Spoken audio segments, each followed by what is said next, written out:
Welcome to Slugs and Steins, lectures from UC Santa Cruz. My name is April Yee, and I'm one of your volunteer organizers tonight. I'm currently the Vice President of Finance on the UC Santa Cruz Alumni Council, and with me is Mike Reapy, a former president of the UCSC Alumni Council, who will be moderating the talk with me tonight. So Mike and I will stay on screen during the talk so that our speaker doesn't feel like he's alone in the room. This talk is being recorded. It will appear in a few days on the UCSC Arts and Lectures and Entertainment channel on YouTube. And for those who are new, our Slugs and Steins series engages a UC Santa Cruz faculty member in discussion with you, our local and extended community online, with a goal of making us all Renaissance people. And we want it to feel just like you're at UC Santa Cruz sitting in class, but with a drink in your hand and without tests. And even though this is a virtual event, I'd like to begin with the UCSC land acknowledgement.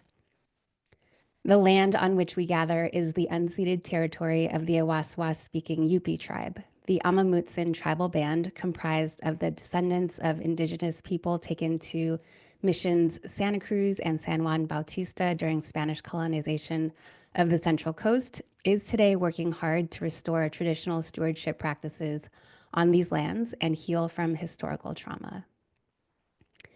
Now, since we can't see you, we'd like to know where you're zooming in from, and we're gonna do a poll. So we'll give everyone a minute to fill out this poll that has popped up on your screen, and we'll share the results after everyone has filled it out.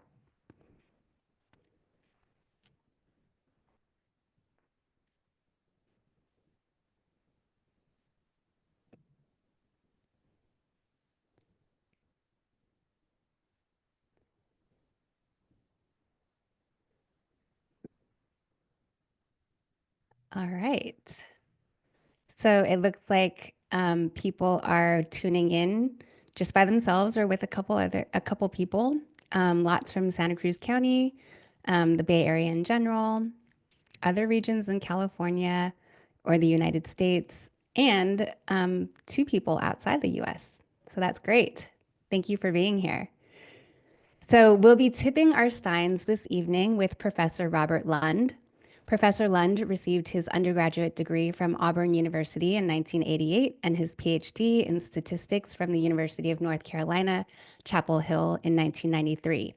He is a professor and department chair of statistics at the Baskin School of Engineering at University of California, Santa Cruz. Professor Lund is a 2007 elected fellow of the American Statistical Association and was the 2005 to 2007 chief editor of the Journal of the American Statistical Association. He has published over 120 refereed papers and has graduated 26 PhD students. His research expertise lies in probability and statistical climatology. And so during Professor Lund's talk, we'll have opportunities for Q&A throughout. So you can type your questions into the Q&A box at any time. And if there's a relevant question to be asked in the moment, we'll pause and have Professor Lund answer it. And also, if you see someone else's question that you like, you can upvote it, and we'll do our best to have it asked and answered sooner. All right, does everyone have their steins? Great, I've got your slug, Professor Robert Lund. Thank you. I may have entered a little bit too early, sorry. But good to be here with you tonight. Thanks for the invite. I hope to be entertaining and informative at the same time.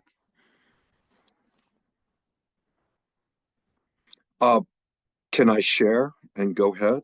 Oh yeah, absolutely. Okay.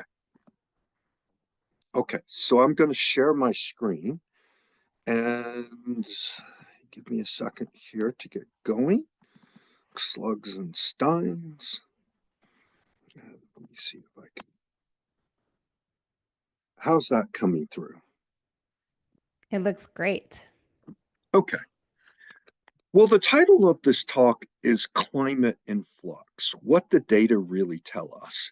I am a statistician by trade. I grew up studying the laws of probability, and my first love was quantifying gambling things. But, that just doesn't bring bread to the table. So, as a statistician, I started studying climate probably in the 80s, maybe before a lot of this stuff was controversial. Uh, Nonetheless, tonight I wanted to talk about three distinct topics that come up in the modern climate debates. And it's number one, with these recent warm years, can we say there's an acceleration in warming, global warming? Number two, what about with the warming, more stormy Earth? Are we going to get more hurricanes? Are they going to be more stormy, stronger rather? And number three, I'm an avid skier and mountaineer. What is happening with the world's snowpack and trends in snow? Okay, I am going to take this talk sort of in a three-tiered approach, and I will stop and ask questions after each tier. So feel free to send, I believe you have to ask questions in the chat and then they will be communicated to me. But I probably won't go through more than 8 slides before we're going to have our first opportunity to read out some questions. Let's see if I can get a page down here. Okay. The first topic is the Earth experiencing a recent acceleration in warming? Here is a graph that this is actually simulated data that's simulated to be realistic. These are designed to be global temperatures, and I want to illustrate some of the controversies that come up with this question. The issue is 2023, you see this huge point right there? 2023 was the warmest year in recorded history. Now, unfortunately, a caveat here, 2024 broke the record. I haven't been able to update this study because that data just got in 3.5 months ago. Well, actually, about 3 months ago. And we'll be updating for that. But the question 2023 up to that point was the hottest year on the planet. And this is a global temperature record. Okay, meaning what they do with that is they divide the Earth up into cells, like a degree longitude by a degree latitude, and the researchers, the climatologists, will try to assign an average temperature for that cell, and then they'll average all the cells to get a global record. And the question is, well, this is sort of a little bit of a hockey stick curve. You'll see some more of these that are actual data in a second. This starts from about 1850 when we started to get reasonable records, and it goes up to 2023. The question is, does this point and the recent warm times constitute a surge in the warming record or in the record? Has global warming increased? I mean, it's pretty obvious we're going up, right? But the question has it sped up recently? Now, let me tell you that you can make a lot of mistakes in this. The first is the fact that this is called a time series of data, okay? That this data from 1850 to 2023 is a sequence of data recorded in time. And if you just look and cherry pick, say, this point, can you all see my hand? You pick this point and that point and try to connect it with a line, you'll go, hey, we were cooling then. It's cooling, right? There virtually every pattern you can envision can be found in a time series like this. So a statistician like myself is trained to run the numbers in such a way that accounts for the myriad of places that you can put these patterns. And I'm going to show you what comes out of an analysis. Now, with this data set, we segmented it up and we got 5 distinct segments, 1, 2, 3, 4, 5. And we essentially fit just piecewise lines. And if you took the answer to this, you would say, yeah, that slope looks a little bit bigger. Another problem with this record is the issue of correlation. In climate, at least in Santa Cruz, I've always noticed when you get one hot day, the next day tends to be hot. That's called correlation. It's positive correlation. The Earth's global temperatures are like that. If you get a hot year this year, next year is more likely to be hot. Now, that's okay. Most data are like that. But the point is, if you were to run a bunch of statistical methods and not account for this correlation, you can start seeing false patterns very easily. The data are not what a statistician would say are independent from year to year. All right. This is a record of 4 global series. NASA, National Aeronautics and Space Administration.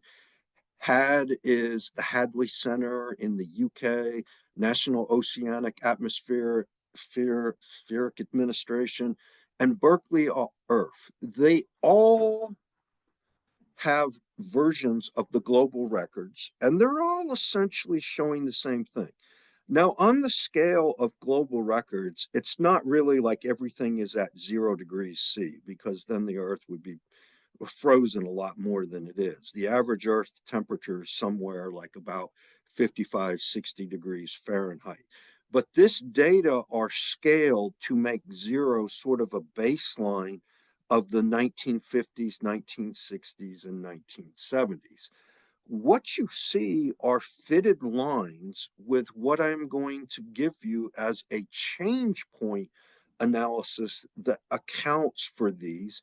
And the only difference between the left panel and the right panel is that the left panel makes all the figures continuous in time. Yes, a calculus definition already thrown at you. And the inference from here, what you're seeing is that there is, no matter how you want, whether you want a discontinuous, whether you want to allow a jump here or constrain the segments to meet, join there, that there is one huge change point here, circa about 1970, that is usually attributed to increases in carbon dioxide and the Industrial Revolution and warming. But you don't see more than one change point. Okay. Now, I'm going to give you a couple slides of math because that's what I do. There'll be 2 or 3 times where I do this tonight. If you don't understand it, that's okay. I'm just trying to give you some flavor, and I won't try to be too technical. But what we are trying to do here with the series is we are trying to fit piecewise lines, okay? But we do not know how many regimes, how many different lines there should be. So xt is the value of the temperature, the Earth's temperature at year t for one of these series. And the way a statistician models it is we write it as a mean plus mean 0 errors. The epsilon t usually represents departures from average, and E of xt stands for expectation, and it's model average. The errors here, the epsilon t collected, that's why I put a bracket around it, are what we call a mean 0 time series. Okay, so they are centered about 0. And what you see here is a parameterization of m distinct linear configurations, actually m plus 1. There are m breakpoints or change points in this that are going to separate that data into m plus 1 distinct regimes, each having its own line. Now, m here is the number of change points, and it's really an important thing because we don't know it. And I have got to account for the fact that you don't know that, and you can't just cherry pick a time and put something down. The other really important things here are the tau ones, the tau twos through the tau m. Tau sub 1 is the time of the first change point. So up until the first change point time, we have one line with slope alpha 1. I'm sorry, slope beta 1, intercept alpha 1. We go to regime 2 at change point time tau 1, and so on and so on. This is called a change point model. Statisticians like myself, we run the numbers on these things. And really, what we hope for a homogeneous record is that m is equal to 0. Then nothing is changing, and the data can be concluded as homogeneous. So we need to estimate the number of change points m and the times. Now, complicating this is the fact that the errors are correlated in time. And I won't go into time series models with this, but we do have to take that into account to get good answers here. Now, did you like the models where the mean function is continuous or ones where it can have a jump? Climate people argue vociferously about this. When you have continuity of the mean, which I tend to think you should, I think the temperature response of the Earth as a whole should be sort of continuous in time t. You just require that the points meet up, and this is the mathematical formulation. Fitting this model requires a little bit of current statistical research. We just published the results of this study in October of last year, and I'll tell you that what we use is change point theory with penalized likelihoods. I'll say a little bit more about that, but it's easier to give you a feel for what's going on with the hurricanes. Okay. So here are the results. You see the continuous fits and you see the jumps. In every one of these analyses, we see one change point right around 1970. Okay, that means that we are unable to declare any recent shift upwards in warming. Okay, that it could well be happening, but we just do not have the statistical evidence for this. I happen to like these fits better than the jumps. My personal view is that, again, the Earth's temperature response curve over time should be reasonably continuous. It's hard to justify a discontinuity in there, but no recent change point is flagged. Now, uh, this article came out in October of last year in a journal called Nature. And most of the time, I write mathematical stuff and how to do it. And Nature is more of a science type journal. We had for the general population, we had over 40,000 visits to this article 1 week after publication, 40,000 downloads or visits at least to the article. And I was told that put us in the 99.99 percentile of all scientific papers in the history. So never has anything like that happened to me. It was sort of fun because we were doing podcasts in the UK and the US, and people were really, really pissed off at us. Both sides of the political spectrum were trying to figure out what we were saying. One of my co authors actually got death threats. Now, I'm a department chair, so I used that to our advantage. I said, yeah, you want to be a PhD student at University of California, Santa Cruz statistics, come here, get death threats, do something that really matters. I put one of the sample comments that we got. And of course, this is just somebody on a blog. They start just trust us. Send our campaigns money. 1 million people died from COVID, mask and vaccines, the Democrats. What was particularly interesting about all the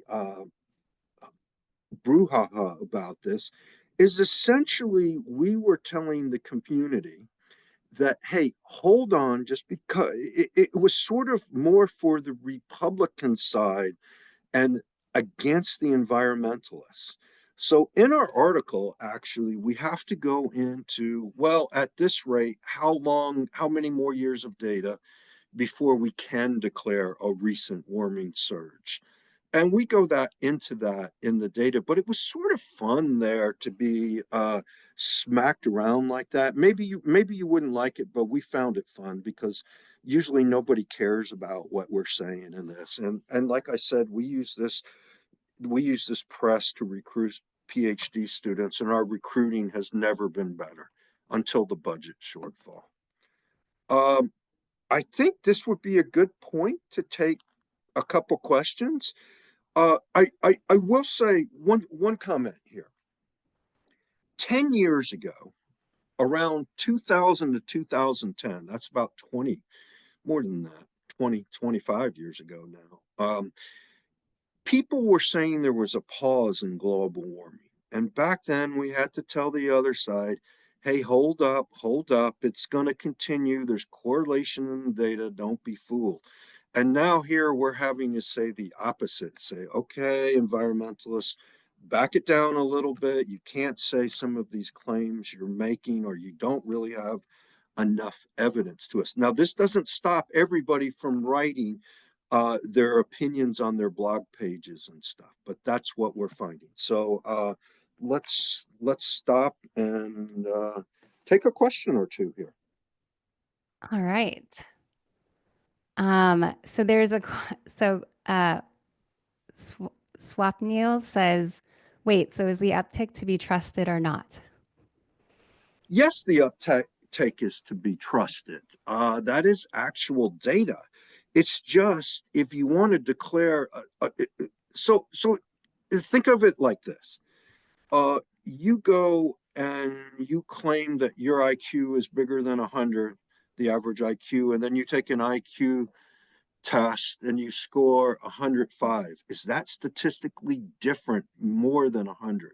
So 2023 was indeed quite an outlier. It was the warmest in recorded history, but it's still not enough evidence to jank Southern accent intended there, the whole least squares regression line, and get us into a new era of enhanced warming. Hmm. And I think he had a follow-up question. Mike, I think you're going to ask that one. Oh, I think it was already answered, so I Oh, dismissed okay. it. But I think it was just if so, why? Yeah. Well, I mean, as time goes on, there's no, first of all the global series are showing the same thing. 2023 was the hottest on record. So we're not doubting the data there. Okay, the data seems accurate and it's consistent across whoever's recording this. There is a field. When I was over at the Hadley Center a few years ago, everybody kept talking about metrologists, and I thought that was some weird British way of pronouncing meteorologists, but it's actually a discipline. And they do things like figure out how to measure things accurately, like temperatures. We're learning more as time goes on. Our data are becoming better and better measured every single day. Things are getting more accurate, and we actually can prove that from looking at the record. There's very much less variability in our forecasts and predictions in the modern age than there was, say, in 1850. So there's no reason to doubt the data. Okay. And 2024 broke 2023's record. So you're moving on. We've had some of the craziest things. The London heat wave, where London got above 100 a couple summers ago. And then the Pacific Northwest heat wave of, was it 2021? Just shattered all of statisticians' extreme value models for what we thought was possible for temperatures on the globe. Canada got to 120 degrees Fahrenheit that time. So I think I'm going to link a couple of questions here that seem similar. Uh, Jan asks how a surge would be defined in statistics. Like, what would that curve look like if there were a surge? And Suzanne is asking, how many years of an upward trajectory would be needed to Okay. call it a surge? Okay. Let me answer the second one first.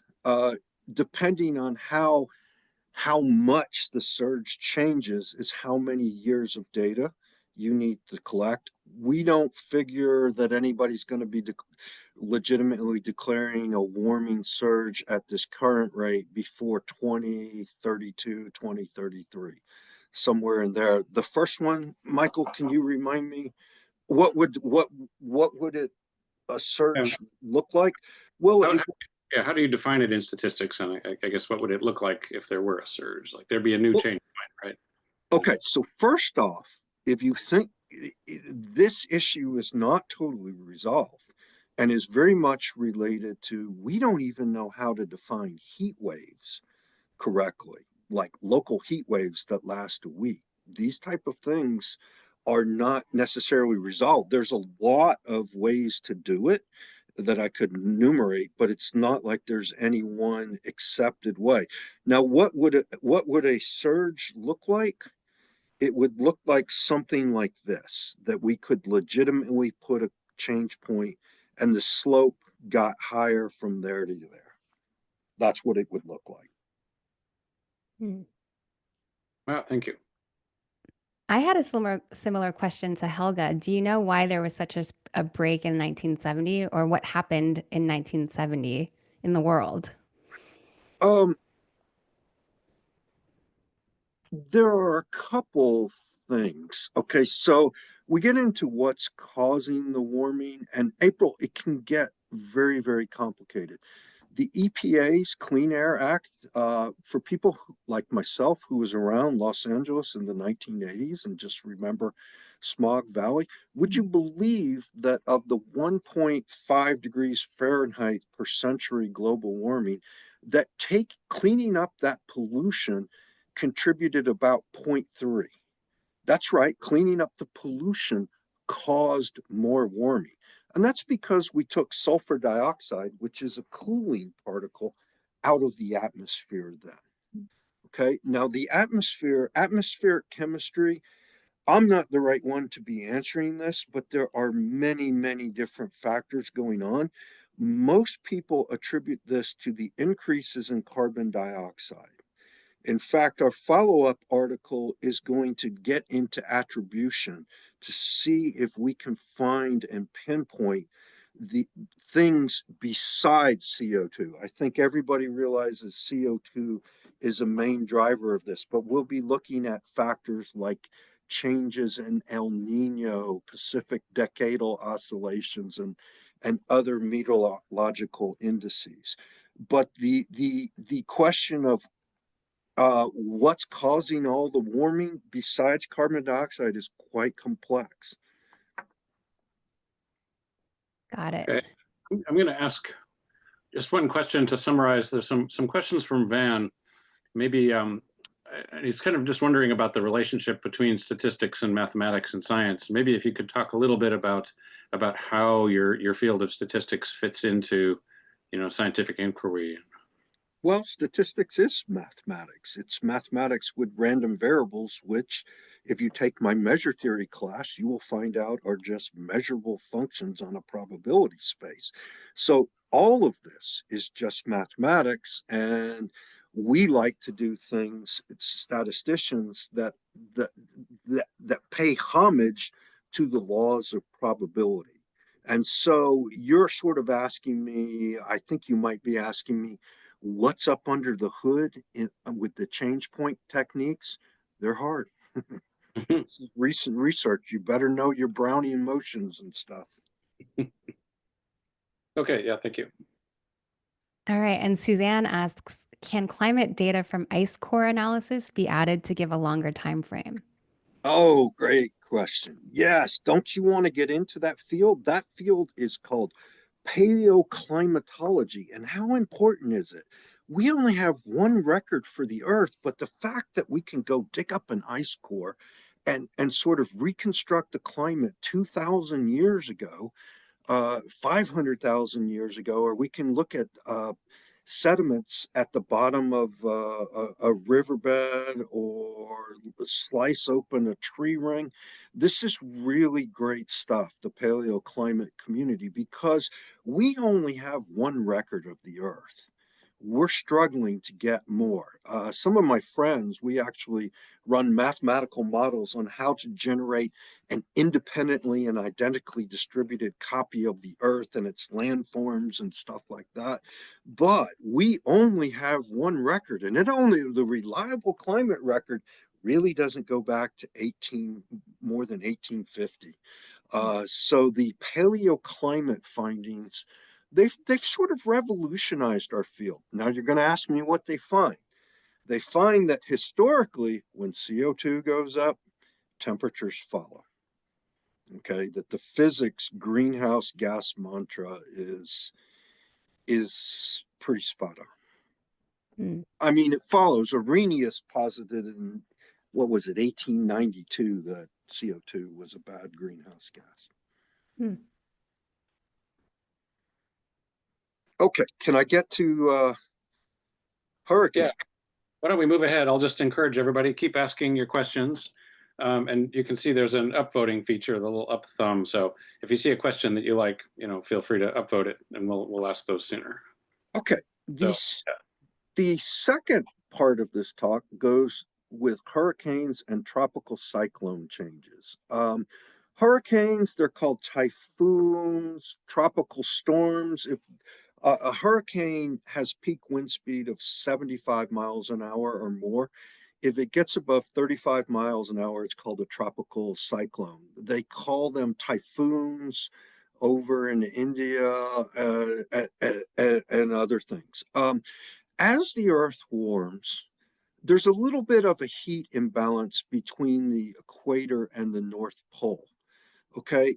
In a warming world, we do expect more storms.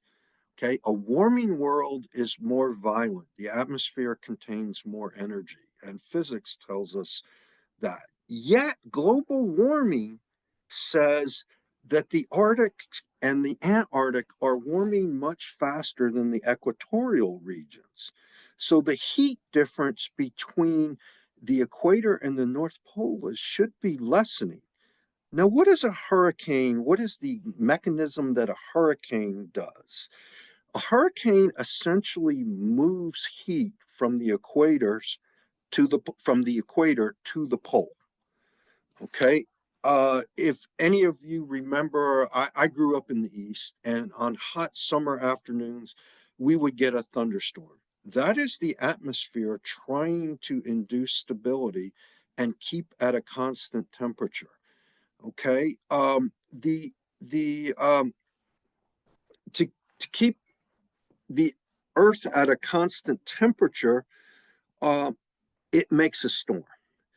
Okay. So the difference in temperatures are getting less, but we're getting warmer. What is going to happen?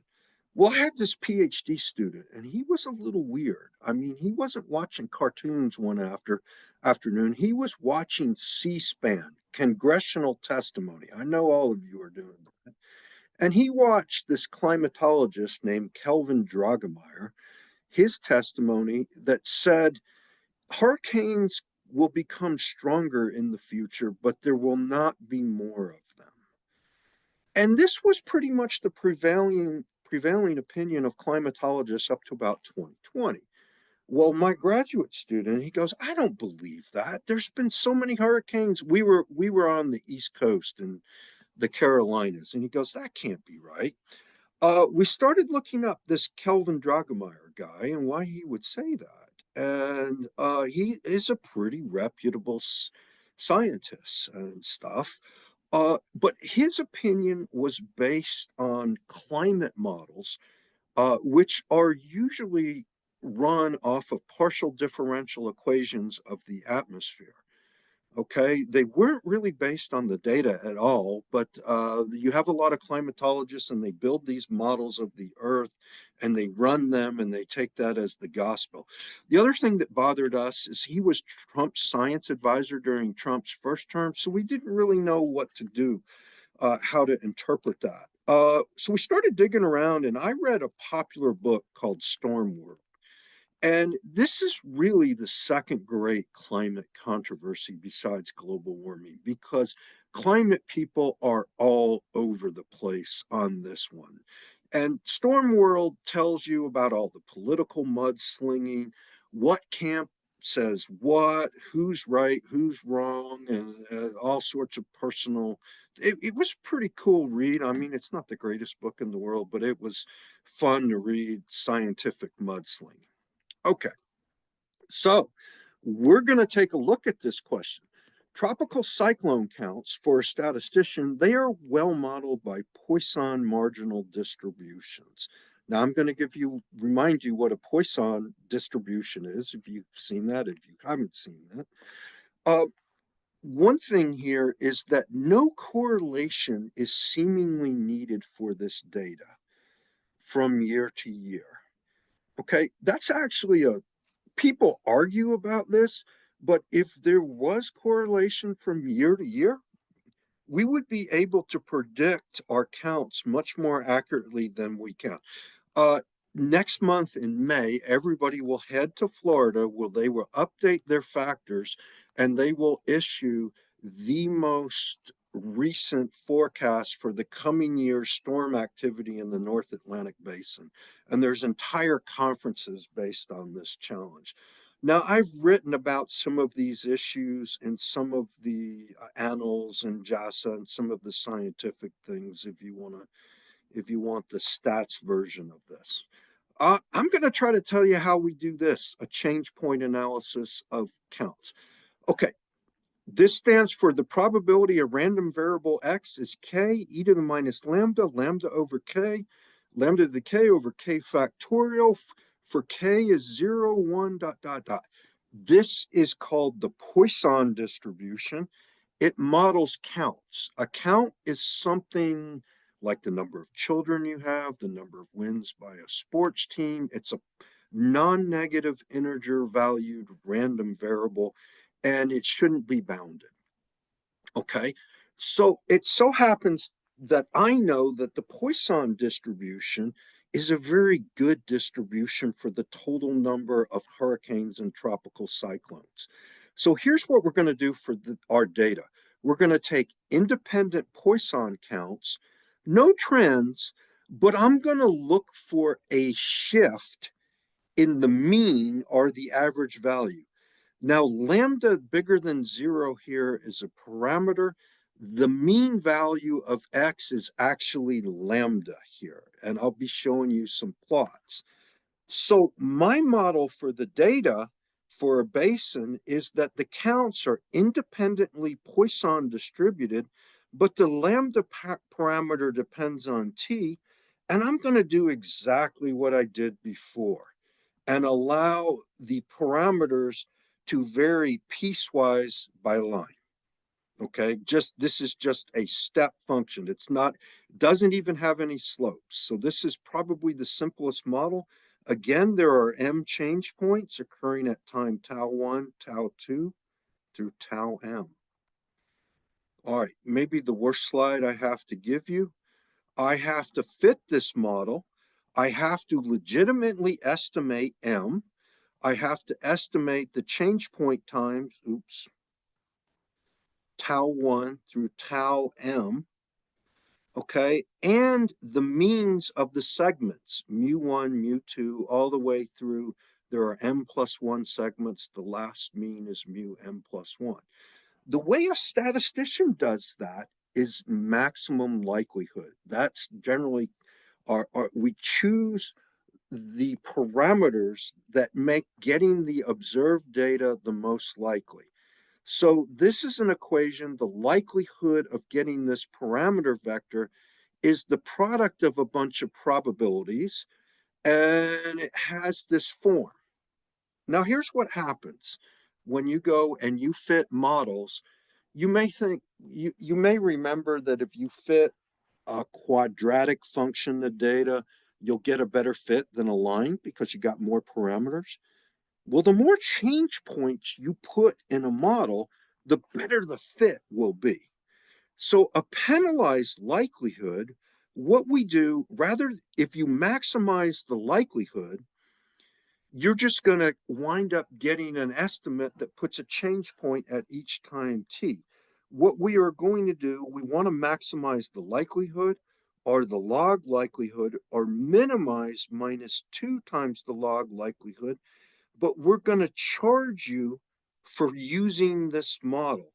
MDL is what we call a penalized likelihood. Okay, you can't, once you start putting too many parameters in the model, we're going to cut you off. And what this has done, there's a lot of statistical theory that says that this is the right way to prevent overfitting.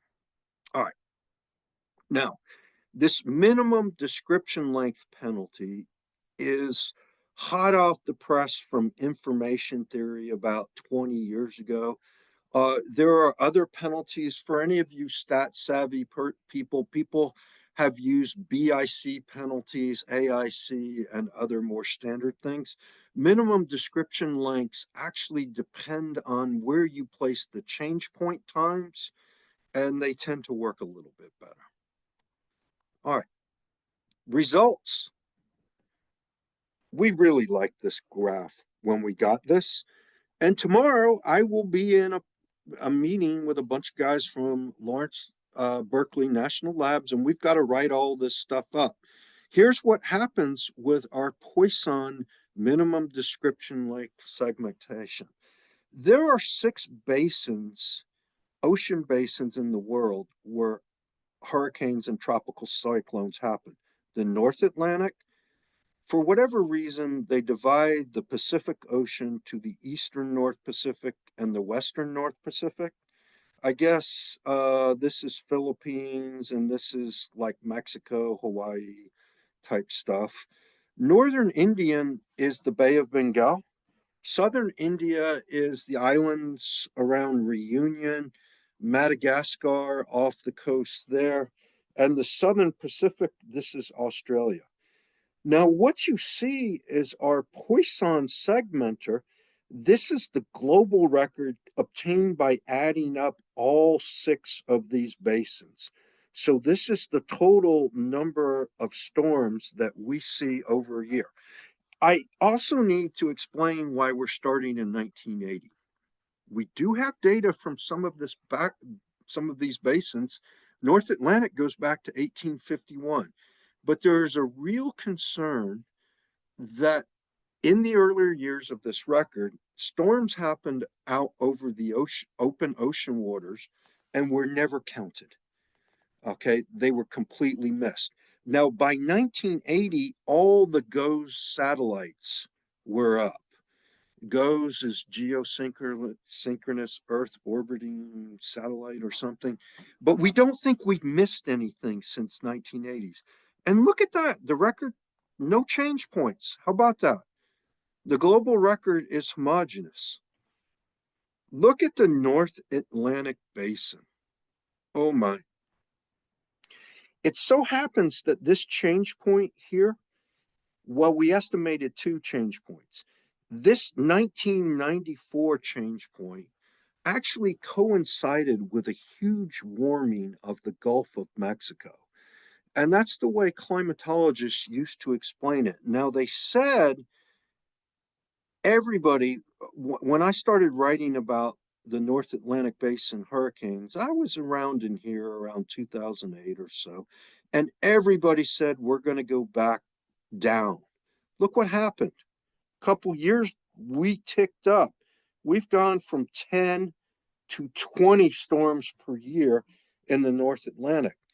You want to live in Florida? Well, we got wildfires. I don't know. I guess we have as many hazards as Florida, but I still rather live here. Yeah, okay. So the North Atlantic is really going up, and heavy-handed. This is what my PhD student, Michael Robbins, was saying. He didn't believe it. He knew this record would show that we're going up. So I guess some of these other basins, we show increases going down, decreases, And some of these are shifting, have several shifts. Okay, I am meeting with climatologists tomorrow, and they're going to try to come up with at least conjectures or do the attribution on why we're seeing what we're seeing. Okay, but this is a change point analysis of the tropical cyclone count changes, and it shows the overall globe. Global counts are stable, but you know what? If you're a property owner in Florida, you've got increasing counts. Now, one thing I'm not going to show you here is that the proportion of stronger storms, you may have heard of a Saffir-Simpson scale, category 1, category 2 to category 5 hurricanes. We're seeing, we're starting to be able to really pinpoint that we are getting some stronger storms. And I haven't shown you anything that would go that way. But I think I will stop for the second stanza here and ask for any questions. Well, I think this is one from the previous topic, but two people are interested in this to explain the ice age. To explain the ice age, well, I mean, the explanation of the ice age is something on a completely different time scale. They're called Milkanovich cycles, and those are changes of the angle of inclination of the Earth's orbit. Like when the sun shines down directly on you, like it does the equator or my bald head, it's going to be worse than if you're up at the Arctic where the sun is coming at a very diffuse angle. Okay. And that angle of inclination actually matters a whole bunch. And there are cycles to that worked out by a Russian mathematician named Milkanovich. And you can read about the ice ages induced by these things. But when we start talking about a geological period of 45 years or so, we're not thinking that we're not accounting for changes in Milkanovich cycles. So the ice age are somewhat of a completely different phenomenon induced by something different altogether. The climate system is complicated. As a statistician, I thought understanding mathematics and things, well, it did occupy my entire life, but it's not like climate science is something you can just pick up in a couple afternoons read. There's a lot going on, particularly with atmospheric chemistry. I mean, it's sort of what you were talking about kind of reminds me of microclimates too. And even just in the San Francisco Bay Area or even San Francisco itself, different districts in the city have different temperatures and things going on. So, We for a climatologist like myself, this place is amazing. For us Santa Cruz, here's an interesting factoid. We get our hottest weather of the year around mid-September to late September. mhm, And we only get it when the winds start blowing down the mountains here. mhm. Uh, what's interesting, there's this process when winds blow up the mountains, it's called adiabatic lift, and it cools very rapidly. When they blow down the mountains, things warm up. I think they call it, what do we call it here? The Santa Anas? Oh, Right? Or they call it in southern LA, it's called the Santa Anas. But the equivalent of the Santa Anas up here, we struggle to get out of the marine influence right on the coast. And it's not until we get the downsloping winds from the east that we warm up in late September and early October. In contrast, we go to our coldest weather right at Christmas time. Okay, so there's only like a 3-month window in between the warmest and the coldest time. In the other parts of the United States, July 21st is the hottest day and January 21st is the coldest day. And so we get coldest a month before everybody else, but we're also way late to warm up. So Santa Cruz is actually fascinating because of these winds, the ocean, you get and changes in elevation, you get a lot of different microclimates, and it's really an interesting place for weather. yes. Okay, and I have a question from Stephen. I'll try to interpret this a little bit, right? So people are sort of concentrating on the fact whether there's an uptick or not, but whether there was an uptick recently, the temperature is still rising pretty steeply, and that's having, he said it calls it a discontinuous impact on plants, animals, weather. Um, he's asking, isn't that what we should be evaluating, not just temperature? I think we've already discussed weather, but right. Well, right. We're going through a couple of the variables one by one. We did temperature first on a global record. That doesn't necessarily correspond to local changes, which may be different. Then we took a look here at the world's tropical cyclones and their basin. We're going to snow changes next in the last segment of this talk. But people look at precipitation. I'm working on a project that is also in extreme values. Why our wharf keeps floating away in the middle of the winter and West Cliff is washing in the sea. And why is our 100-year wave getting exceeded every year? These type of things. So there's a lot more than just temperatures or tropical storms. But tropical storms are and hurricanes are a big insurance issue. They can cause a lot of damage. In California, we're pretty safe. We have a lot of hazards. We don't really get knocked up by hurricanes or tropical cyclones. Hmm. All right. Van asks, is there a possibility that something else is happening, not carbon gases causing global warming, some other phenomenon we don't know about? Yeah, let me give you one. When volcanoes go off, they inject sulfur dioxide into the atmosphere. Sulfur dioxide is a cooling particle. There are proposals to combat global warming by injecting sulfur dioxide into the stratosphere. Unfortunately, it's not practical now. It would be way too expensive, and we probably can't get it up into the stratosphere where we need it. But the point is, we haven't had many volcanistic events to knock back the Earth's temperatures. So that gets back to all the different factors that are causing climate change. For us statisticians, what we typically do, somebody like myself, is we run the numbers without taking into account the factors. And then we see what we see here, for example, and then we're going to try to go explain what's happening.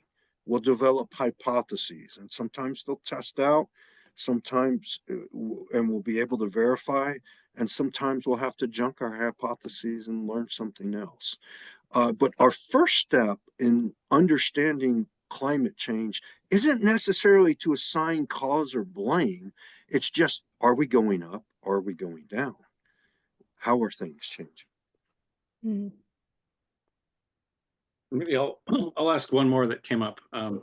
I think there's an interesting question from Rob about whether you've been able to, in your models here, you haven't talked really about how you're going to control for other sort of known variables. He asked specifically about solar cyclicity, and also asked about the Milankovitch cycles that I think you already talked about. But are there other variables? Dang, Rob, those aren't the covariates that we're going to put in. We got to write this paper up first, because we just settled on the change point methods to do these. But the factors we're putting in, would you believe that El Nino is a huge factor for North Atlantic tropical cyclones? And El Nino, when El Nino is blowing heavily, it induces a strong southern jet stream, which shears the top off of thunderstorm clouds that upwell to form, and you don't get as much storm formation. So El Nino will actually be one of the covariates that we look at. And it's a great question you're asking. Can we do this with covariates? I should have put a reference in on the general theory of change points with covariance, but how was I know I was going to have an insightful question like that tonight? Yes, we can do it. Great question. We need to do it. It's next up after this study. Thank you. And there is one last question about how accurately you can predict cyclones and hurricanes. Not accurately at all. Yeah. You know, the error bars in these things for the North Atlantic. Read the papers when we come out. Let's see what they say for the North Atlantic, all the forecasts coming out next month. Let's see if I bet they'll be around somewhere between 15 and 20, somewhere in there. But you can see if the forecasts were 15 and 20, we've been to 30 before, and we've been down to 10. So that's a threefold variation. You've got a lot of variability in this process. You shouldn't expect to forecast it very well. And not only that, the data, as I was saying, was independent from year to year. Forecasting independent things without a pattern is harder than forecasting correlated things where there's something to latch hold of. Yeah. All right. Thank you. All right. One um one last study. I do not have a clock, so could someone tell me? We are just at about 7:30, 7:28. Okay, okay, so I've got 20, 30 minutes to do this. Mm-hmm. Okay, I am a hardcore skier. I grew up in Alabama and it was way, way too hot. So I always went north.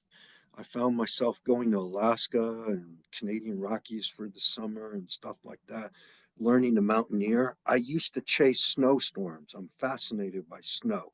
If they said it was going to snow 3 feet in the Sierras, I'm there. I drive up there to see that. I like that. Uh, this last study is about snow presence and absence. Okay. We have about 1,700 grid cells over land that see some snow in the northern hemisphere. And by that, here is a map, since I erroneously scrolled to it with heavy fingers on my computer. This is a map of snow prevalence on December 7th, 2020. Now, this just tells you whether snow is on the ground. It's not saying anything about how deep it is. Blue is snow is on the ground, and gray is bare ground. And so, what happens here is a satellite flies over various regions of the world, and it takes a picture of the ground. The meteorologists get this picture and they deconvolve it, and they tell me they'll take a look at the picture and they say, well, I estimate that more than 50% of the land area in that cell is under snow. That is snow at time t is equal to 1. If they call it no snow, that is x at time t is equal to 0. So this is a statistical nightmare for most people because now I have data that can only take on two values, 0 or 1. It's weekly. The satellites fly over these regions weekly. So this picture, there will not be nearly as much snow in like an April week. Okay, you would still get some of these northerly locations. Snow stays up in here into June and stuff in some places in the Arctic. Okay, so this data are highly seasonal. It's recorded weekly from 1967 to 2021. There's about 1,700 different grid cells that I am going to get a 0-1 time series that can only take binary values, zeros and ones, and I have to tell people what trends are. So the first thing we did is we went to the Bible, the International Panel on Climate Change report, and we sort of saw how they quantified snow changes. And then we said, okay, we really got to write something on this. Because what they did is they divided the record into the first half and the second half, and they computed a proportion of snow on the ground in the second half and compared it to the proportion of weeks that had snow on the ground in the first half. And then they tried to run some numbers there, meaning it was very primitive. Okay. So our goal is to quantify um, uh, snow presence here. trends in snow presence. I do not have snow depths. It's just whether snow is on the ground or not. Sorry. To this data, we forced a period of 52 weeks. Now, our calendar has 365 days in a normal non-leap year, which is 52 weeks and one extra day. And then there can be another extra day on leap year. Our calendar is not perfectly periodic. We forced it to a period of 52 weeks by ignoring one day, usually the last day of July. And we actually start a snow year in August so that the next winter won't be lying within two distinct calendar years. Okay. So we're going to try to tackle this problem and get snow trends. Let me show you what the data look like in for a single station. Now I said all of this is 0, 1. So here is 10 years, Napoleon, North Dakota, for anyone around there. This is close to Bismarck in the center. Okay, so I started at August 1st in 1967, and then about 10 weeks or so later, it snowed and snow was on the ground. And then you see me oscillating between bare ground and snow some until what we call the spring ablation, where then I got into summer. The next winter, once snow hit, it stayed until it melted off and we didn't have any oscillations. And this is what a time series at one cell looks like. Anyone see any trends? It's hard.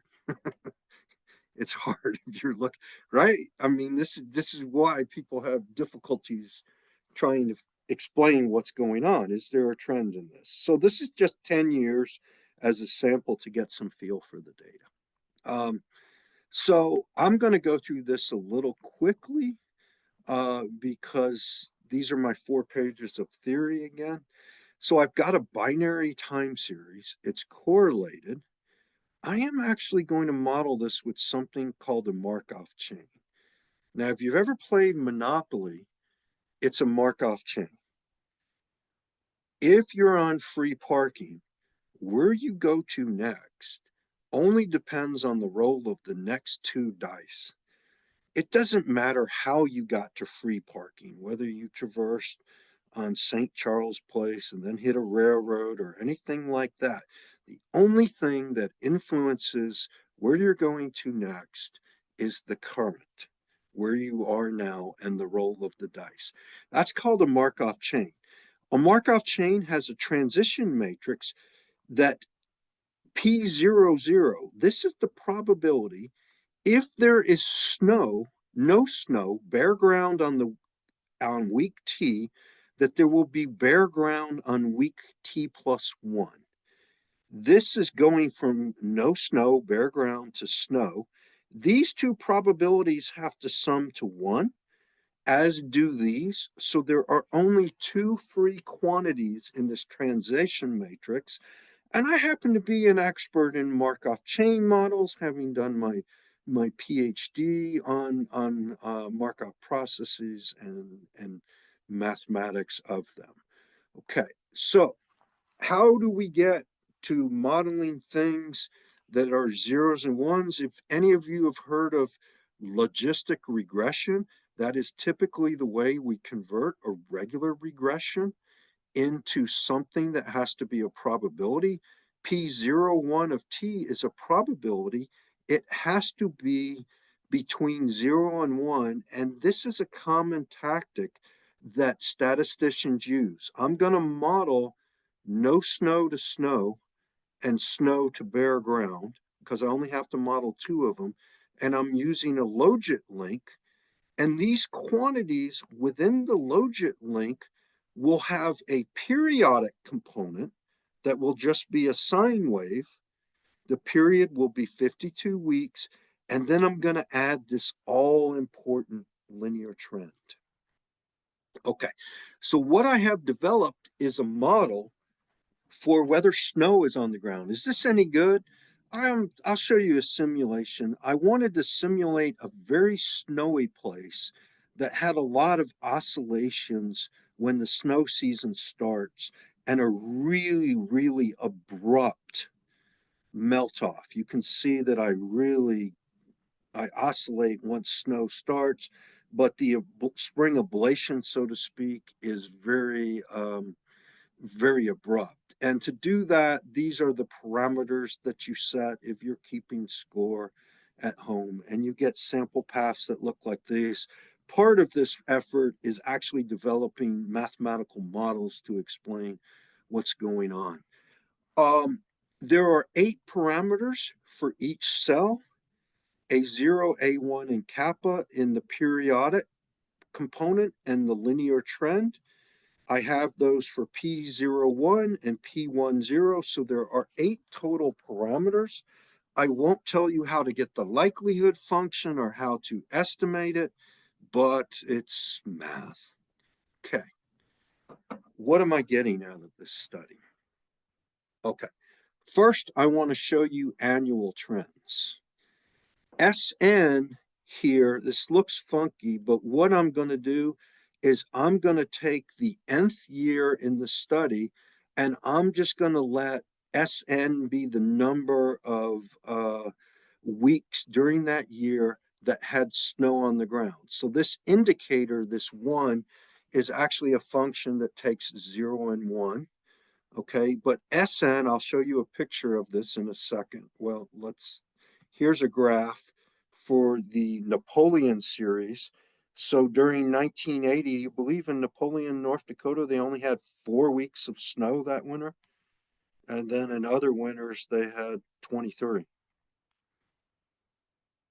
Okay, so that's what SN looks like. We can quantify a linear rate of change if you've taken simple linear regression. This is the classic formula for the simple linear regression, and this is the estimated trend slope. The other thing that a statistician absolutely must do is tell you how sure we are about our conclusions. And this is the variance of the trend slope. The bigger the variance, the more uncertain you are about it. The smaller the variance, the more accurate the inference. We have our theories that convert things to a standard normal distribution. You remember the bell curve, how important that table was. If you want to test that snow trends are not changing, that's beta is equal to 0, against the alternative that it is changing, you take beta hat divided by its variance, square rooted, you make a z-score, and you go to the standard normal table. Let's see what we get. Anyone see a trend? This is Napoleon, North Dakota. I don't see any trend there. I don't see much of a trend there. It's certainly not going down. Or I don't see it going down. I see more points that are high over here than, so, all right, let's fit the model to the data. Here's your estimated parameters. Standard errors are what statisticians call variance margins. Tells us how sure we are, and we use these things for this grid, the model fit estimates snow is increasing. 3.86 additional snowy weeks per century. Okay. All right. All right. Snow is not really going away in North Dakota. I'll say more about this later. Here, the z-score, if you take this number divided by this number, you get 1.5633. If you remember your z-stats, you really want to be bigger than 2 before you start declaring statistical significance. So if I told you snow was increasing, or changing, I would have about an 11%, 11.12% chance of being wrong with that conclusion. And that's probably a little higher than I generally make a conclusion as a statistician. Okay, so it's not going down. It's going up a little bit, but it doesn't really appear to be all that significant. Let's go to all the grids in the world that we were able to. So first of all, we were able to go to the meteorologists and tell them some of their data was crazy. Like, you really want to have snow in the Himalayas in the winter, not the summer. We had to give them about 50 cells that they needed to go back and redo. And they were quite happy to get that. But most of the data was pretty doggone high quality. Of the 1,613 cells that were deemed to have usable data, 578 of them report a positive snow presence trend, 1,000 a negative. So by almost a 2-to-1 margin, snow is going away in as many in cells uh, than it is increasing. And these results are roughly compatible to those that were reported in the fourth International Panel on Climate Change report. All right, so I'm going to start showing you a picture, and I'm even going to give you a movie on what's happening because something really cool is about to take place. So these are annual trends. Blue is representing increasing. You see all the blue over Eastern Canada and even down into North Dakota is about there. All right, that's about what we're seeing, a little bit of increase. You see how blue Japan is, Sapporo? This has been noted in the literature, as is Eastern Canada. They've been getting a lot more snow. Alaska and a lot of places in the Arctic, Europe, snow is rapidly going bye-bye. All right. To test whether snow is staying the same or is changing, what I did is made a color graph for you. I want a z-score deemed statistically significant if they exceed 2.0 in absolute value. I'm going to call color red on this map. Snow is going away. Blue is snow is increasing. So there you have it. Green is we can't really say anything is going on. All right. What do I see here?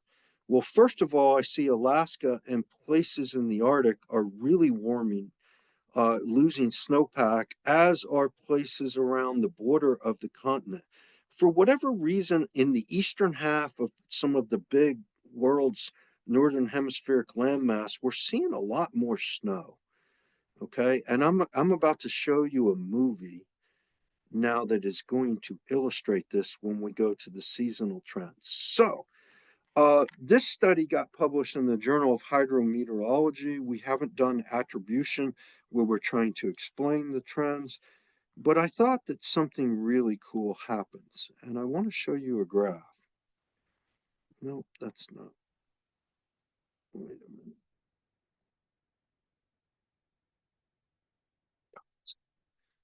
I don't think you guys can. This is. No, I don't want that. I want the movie. I want the movie.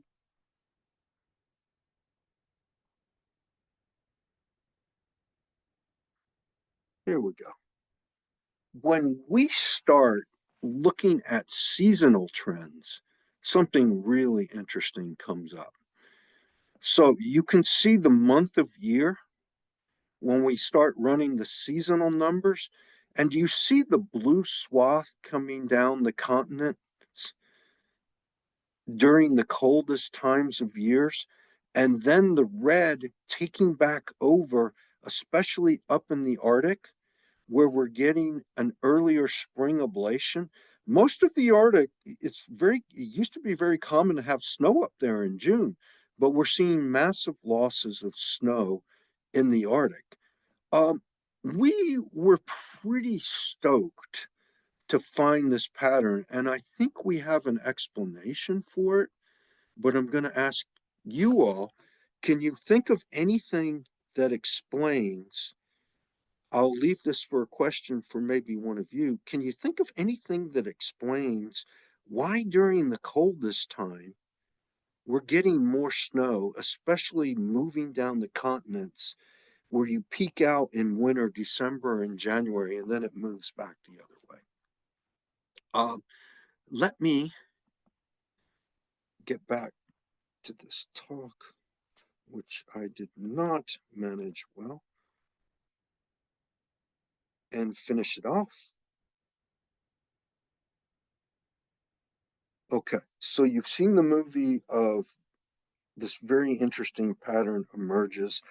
Uh, on the annual findings, snow presence is receding more often than not on an annual budget, but doggone it, in the midwinter, we're seeing more snow.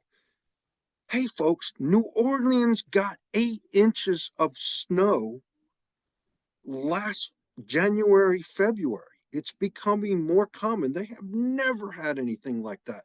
The state of Florida set their snow records, but there is an early ablation, melt off, spring ablation um, in most places that takes over during spring, and the Arctic is losing snow the fastest. Now, before I ask for questions on this last part, I'll say that if anyone wants these slides, just feel free to email me, rattle my cage.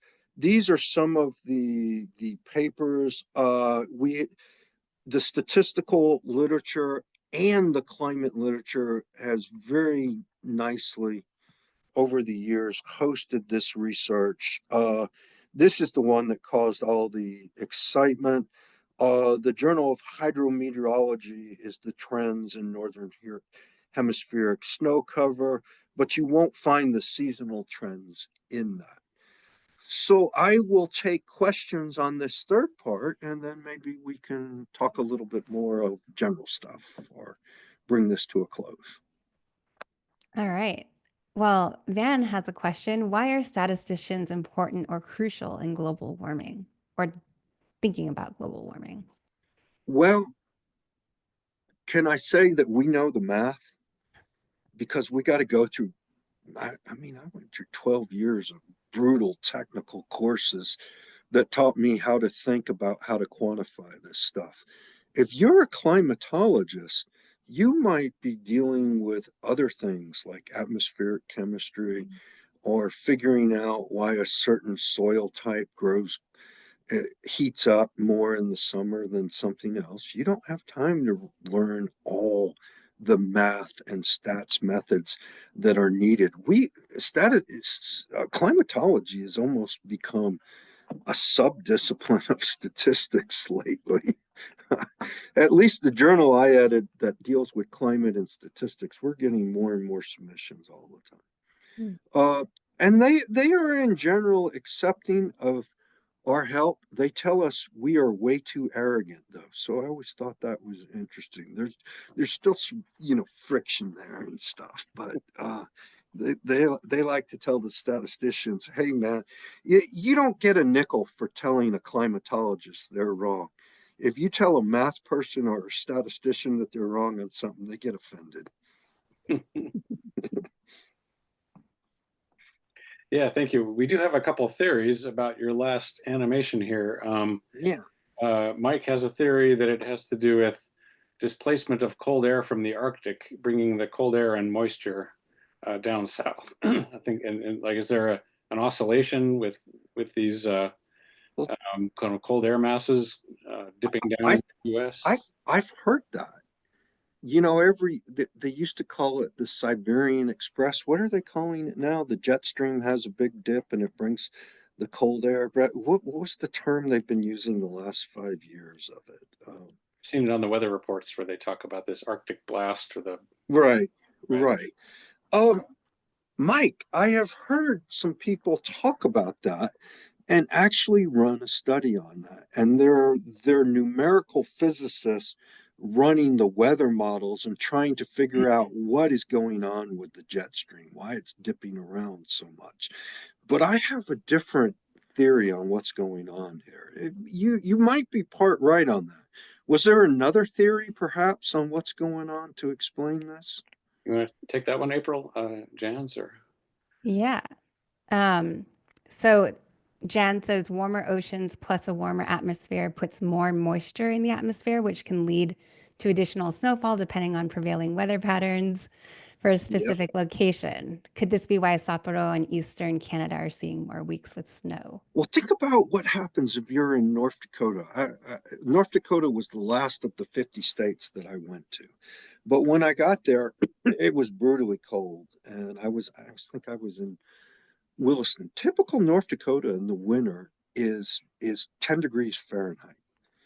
Okay, what if you warm that up to 20 degrees Fahrenheit? Well, now the atmosphere just holds more water vapor, and now you're going to get more snow. In fact, you can see that if any of you are skiers, one of the reasons the Sierra gets some of the heaviest snows on the planet is because most of the snow happens right around 32 degrees, and the amount of water vapor in the atmosphere is vast. So that's what I am ascribing that to. And you see that pattern come down south, and it comes at its southernmost about the time where we get the coldest air down south. So I also believe that. Now, we're going to have to, I don't know how to verify that, but I don't know. I'll run it by some of my climate friends. That's my belief. So good conjecture there. Hmm. And Okay. just was the other thing you were mentioning was it called a polar vortex? Was that? Polar vortex. That's Yeah. what they're calling it nowadays. Yeah. I was in New York when that happened one year. Well, we have had all states except Hawaii have been below 0 degrees Fahrenheit. Hmm.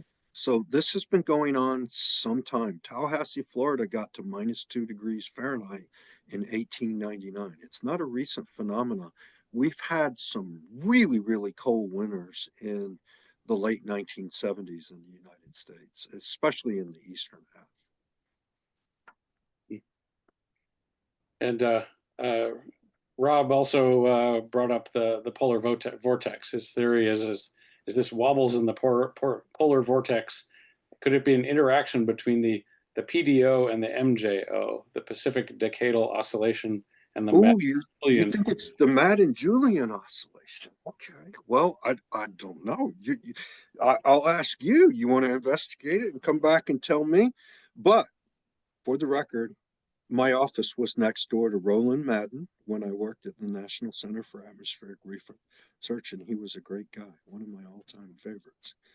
Does it have anything with the PDO, the Arctic Oscillation, the Madden-Julian Oscillation? Um, I don't know. Probably not Madden-Julian. That's more tropical. But I don't know. I don't know. I'm more of a statistician than I am a climatologist. I've picked up the climatology a little bit over the years, but it's not something I've like ever taken a course or something. So I hope some of you scientists take this stuff and tell us. All right, Mike, do you want to leave that as the last question or do you want to take one more? I think we can take one more. We have about 10 minutes. We actually have 5 minutes. Oh, you're right. Why don't you take one quick one and we'll get the remarks up. Okay. Let's see. Well, Suzanne just kind of reiterates, is the fact that the Arctic snow melting having an impact on cooling ocean currents that are affecting what's happening further south? Could that be why snow is showing up in the south? I don't know. I mean, when I think about something in New Orleans, that event was definitely cold air diving down. We had a persistent trough in the east this last winter. So I wouldn't see, like, for example, icebergs or something coming down Labrador and getting around Florida and cooling the Gulf there. I think it's more of the atmosphere, and most of those events are going to come from the north and the west due to the Coriolis effect in the northern hemisphere. So I would doubt that, but what do I know? All right, thank you. Okay, and with that, I wish we could answer all of your questions, everybody. Thanks for all the quick questions and theories and discussion. I wish we had more time, but we'll have to end it there. So, Can I can I put one last plug in? If Oh, anyone wants a copy of this talk, just send me email, rolund@ucsc.edu. I'll be happy to send it. I think great. it's also going to be posted. Yep. Fantastic. Yeah, so I'll just introduce myself again. As April mentioned, my name is Mike Reapy.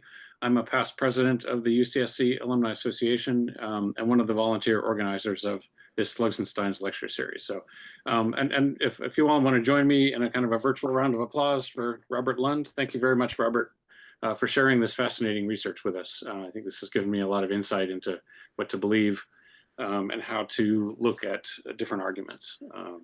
Really fascinating. Well, thanks for spending some time with me this evening. It was enjoyable. Yeah, this was fun. And I'll point out to everybody, if you want to come back to this talk, it was recorded. It will appear in a few days on the UCSC Arts, Lectures, and Entertainment YouTube channel, so that you can refer this back and send this to your friends if they have, if they might think this is interesting. I do want to encourage everybody, if you're interested in this research and you'd like to support it, consider making a donation to the statistics department. Shana's going to drop a link, or Diana's going to drop a link into the chat box for you. If you want to click on that, we'll also put that link in the thank you email that goes out if you register for this talk online. I also want to thank the staff of the Alumni Relations and Special Events offices who helped us organize this webinar. Thank you, Shana, Diana, Paulina, Nicole, and Kristen. Also, thanks to Julia Doloff and Kelsey Knox, who are also other co-volunteers on this series, and you'll be seeing more of them in the next few months, of course.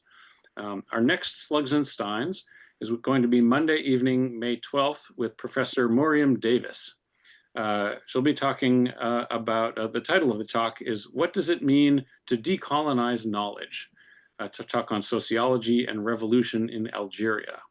We're also putting the link for the registration link in the chat box as well. So you can register for that today if you like. We'll be sending out the email invitation soon. Meanwhile, there are many other exciting events from UCSC coming up soon you can consider. Starting on Tuesday, April 22nd, this is 6 to 7:30 p.m., the Humanities Institute is going to hold a virtual Deep Read Salon on our Deep Read program. Deep Read this year is on Percival Everett's novel James, which is featuring, and the talk, the salon will be featuring UC Santa Cruz professors of literature and creative writing, Micah Perks and Karen Tei Yamashita. That's going to be really amazing and kick off our Deep Read program on this amazing novel. Saturday, May 3rd, the Center for Agroecology will be hosting its annual spring plant sale from 10 to 4 at the Hay Barn. So if you live near Santa Cruz and you want to get your gardens going, this is always a lot of fun. Finally, a reminder about Return to the Redwoods. This is UCSC's fun and unique take on our alumni reunion. The reunion is not until August, but registration for on-campus housing opens up in just 3 days, April 17th, and those can go quickly. So if you're interested, I encourage you to sign up. On behalf of the UC Santa Cruz Alumni Association, thank you for joining us this evening. Please come back on April 12th at 6:30 p.m. for our next virtual event. We'll see you then. Thank you. Thanks, everyone. Thanks, Professor Lund. Bye-bye. All right, bye.